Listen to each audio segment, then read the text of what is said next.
The success of the Beatles in the 1960s had major repercussions all over the music industry. Brian Wilson felt the pressure perhaps more than anyone. I should say that the Beatles and the Beach Boys were close. They certainly worked well with one another, but had a friendly competitive spirit as well, and they certainly influenced each other quite a bit. Both groups were signed to Capitol Records here in the U.S., so think about it coming from the Beach Boys' perspective. The Beatles were the biggest band in the world. So they not only had to compete for the attention of the public, but their own record label as well. This competition led to some amazing creative output from Brian Wilson as well as the Beatles. But to keep up, Wilson felt that he needed to change his focus. And so what he does is he removes himself from touring. He takes himself off the road at the end of 1964 to focus solely on composition of new material and recording new material. The other members of the Beach Boys would continue to tour and would come into the studio and record their parts on new songs when they had breaks in their touring schedule. They actually replaced Brian Wilson on the road with future country star Glen Campbell.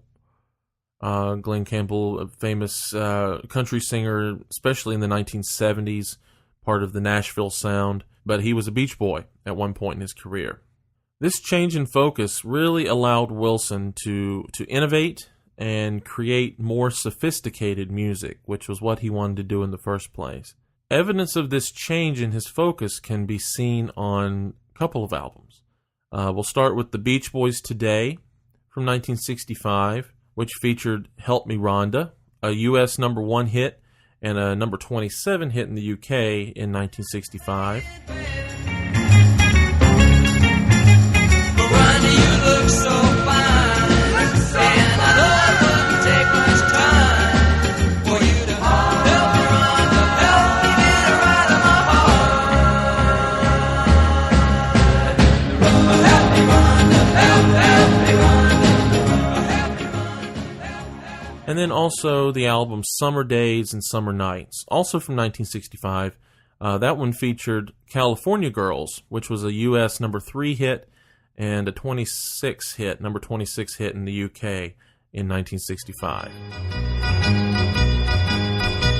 Well, East Coast girls are hip, I really dig those styles they wear.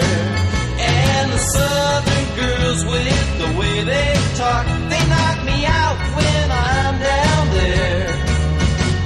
The Midwest farmers' daughters really Beach Boys Party from 1966 was a live album they recorded in front of a small group of friends. The album actually spawned one hit, Barbara Ann, which went to number 2 and in the US and number 3 in the UK in 1966. We'll listen to this recording from the Beach Boys Party album.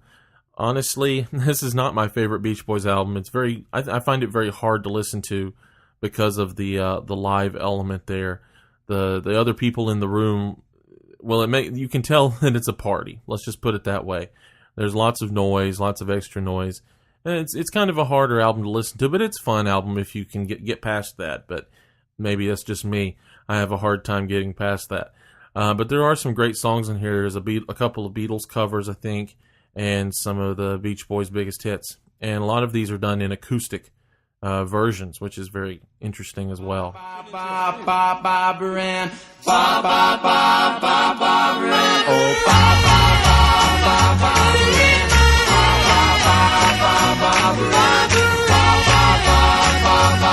You got me rocking and rolling, rocking and reeling, Barbara Ann, Barbara Ann. Went to a dance looking for. After these 3 albums, which were released closely together, Brian Wilson turns his attention to a new, more ambitious project. And that's where we'll pick up in the next lecture. I will discuss this landmark album, which finds its way into many people's lists of favorites of all time. It's in my own personal Stuck on a Desert Island list, and I hope after hearing about it, maybe you'll also give it a chance if you've never listened to it. So we'll talk about that album next.